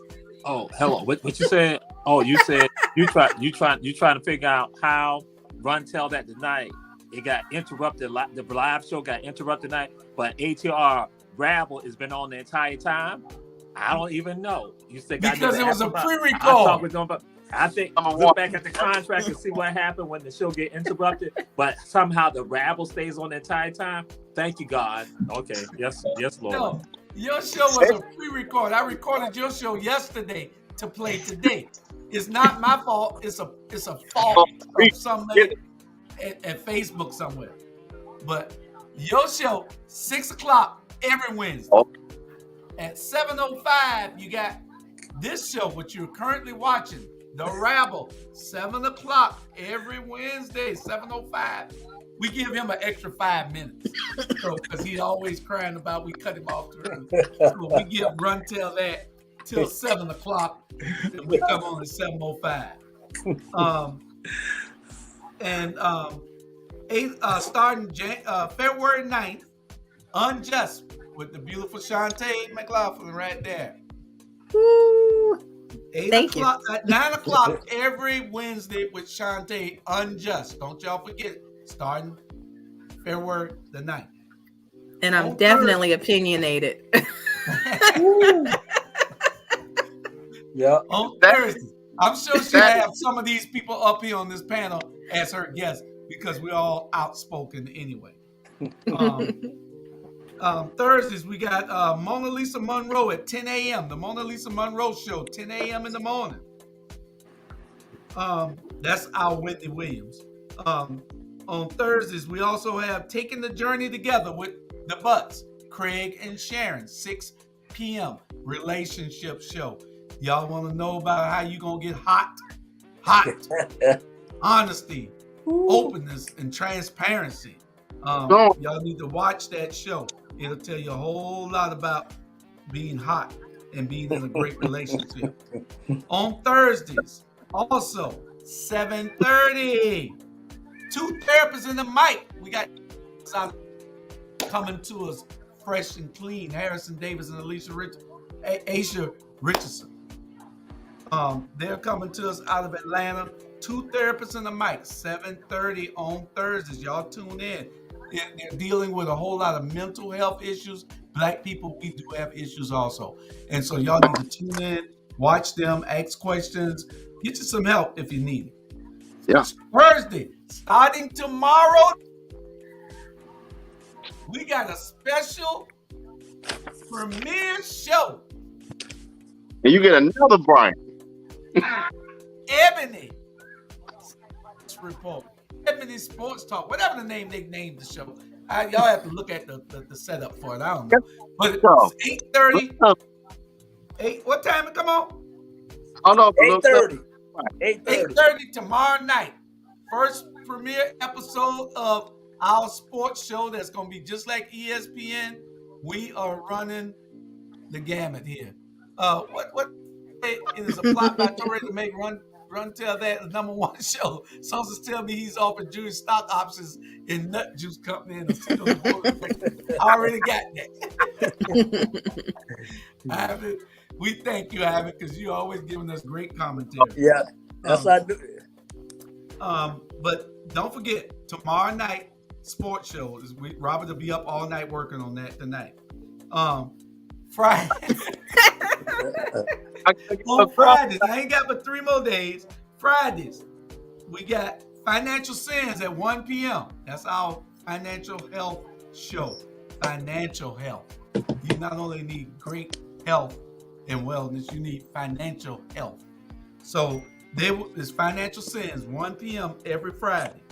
We got a show coming up. It's a real estate show, which will probably be airing at Fridays at around 5, I believe. And it's going to be Limitless Living. Limitless Living. We got a great realtor out of Atlanta that's going to be doing that show. And I hope we'll get my cousin here, that's a realtor here, to join her. And we have 2 beautiful women doing that show on Limitless Living. It's a real estate show. They'll be showing you homes and vacations and all kinds of stuff. They'll be showing you everything. 6 p.m. Incarceration to Incorporation. That's our Returning Citizens show, where we try to be an influence on keeping our recidivism rate down. That's 6 p.m. every Friday. It is what it is. That's J. Jones, Jimmy Jam, every Friday at 8 p.m. You want to keep it real? J. Jones keeps it real with that show. He tells you what you don't want to hear. Then at 10 p.m., new time, not 10:30, 10 p.m. The foolish with the bald head in the corner. Bernard Brown After Dark. That's our comedy show. Light comedy, some seriousness, but a whole lot of laughs. That's with Bernard.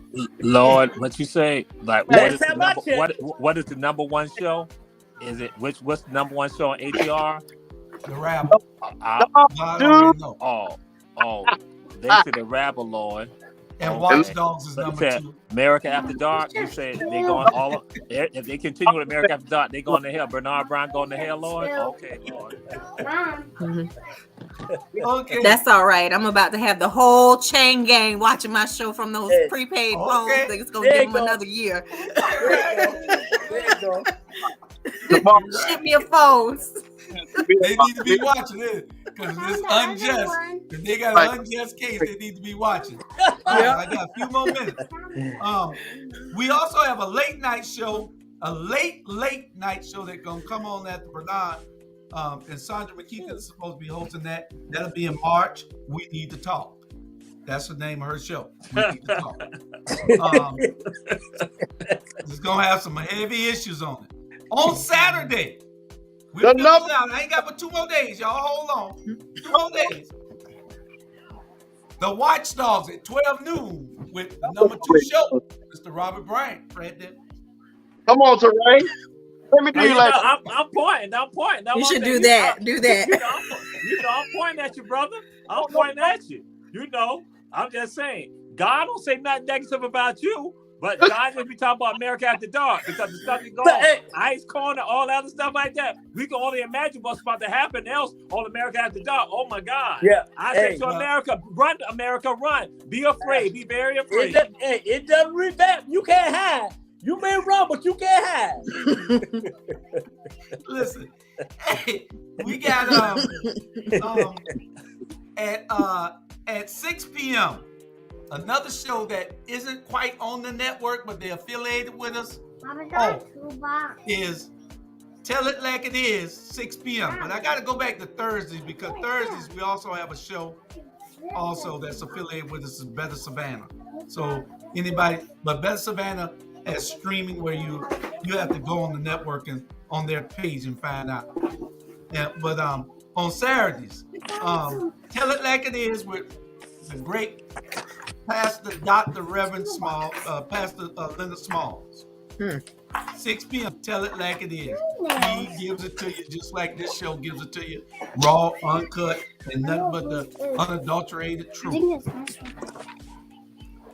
Starting on the 13th, that's a Saturday, February the 13th, Straight Talk with Grover Thornton.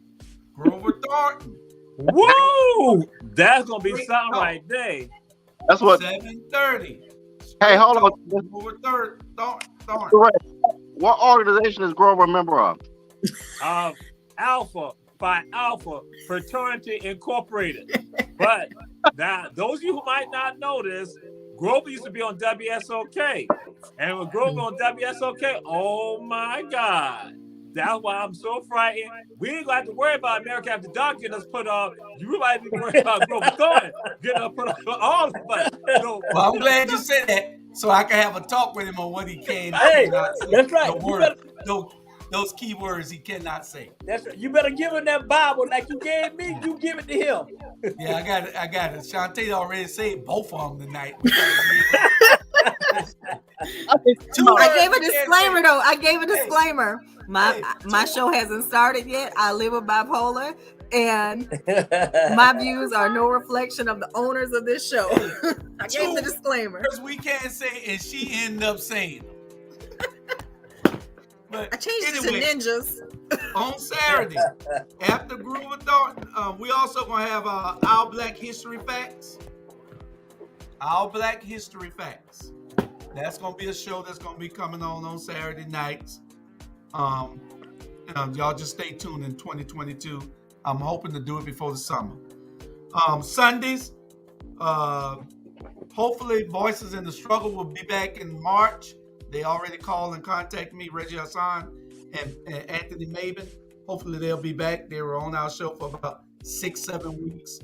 And then Anthony had to leave town and go back to another city, and Reggie moved somewhere out of town too. So they'll be back together doing it in March, hopefully.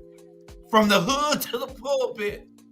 From the hood to the pulpit. That's our religious show, where we'll be showcasing all these prolific pastors all around the country.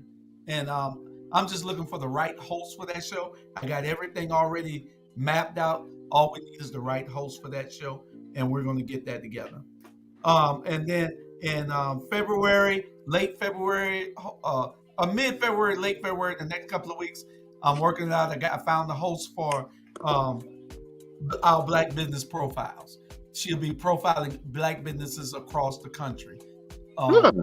She's in Tampa, Florida, and Ms. Barnwell will do a great job. She's a very astute business person, and she'll be doing that particular show. I'm looking for Leo Moore to come in and either do our newscast, because I eventually want to do a live newscast 3 days out the week, or either Our Black History Facts, one of the two that she'll probably be coming to do. But y'all just stand by. We got a whole lot going on. We got about 3.5 minutes left. And anybody want to say anything? But that's a rundown of our shows. And y'all stand by. I got other people calling me with show ideas. We want to have a variety of things for the public, for our viewing public. And Shantay is going to take us to the next level with all the stuff that she's been telling me that we're going to be doing in the next couple of weeks. All right. Anybody else want to say anything? We got 3 minutes, and 3 minutes on. Hey, great show. Welcome aboard, Shantay, and glad you joined us, Tiffany, RG, Jules, and the main man for the Four Top, the lead singer, Dr. Jamal. The lead singer for the Four Top, Dr. Jamal. As Coach Carter said, I can't be here till about the 9:03 because I got to get off. Because I got to work.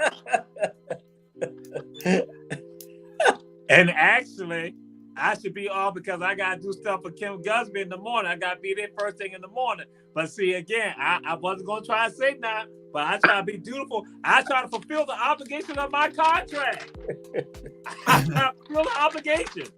Well, hey, your contract also say that when you go on there with Kim Gusby and you're doing Black History Facts for that, you should talk about the media also and tell them that we got black media in Savannah.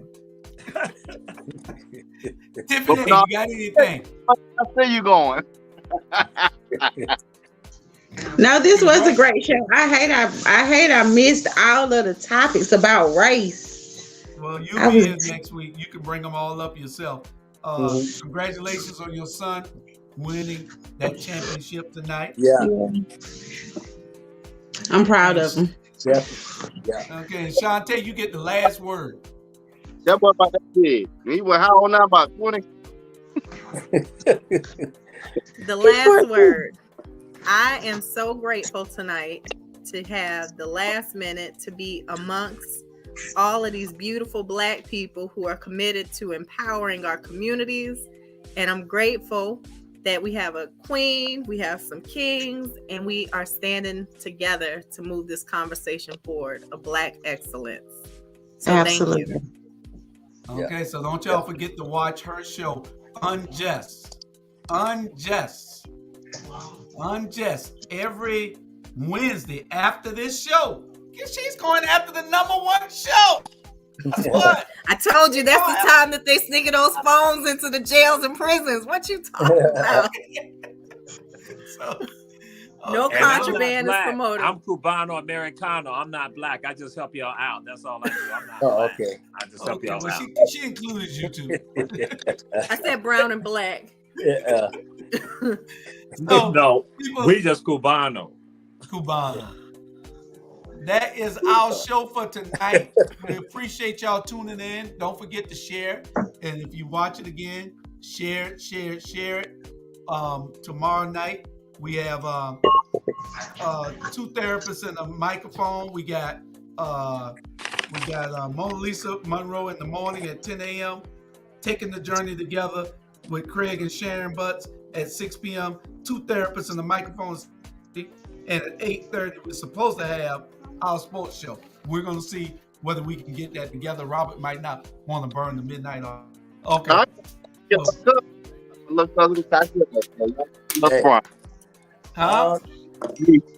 I'm just saying. Y'all come ready to talk. Hey, you still got that ball of RG? Yeah, I don't Good night, everybody. All right, Thank y'all for watching. All right. Great show, y'all. Love y'all. Love y'all.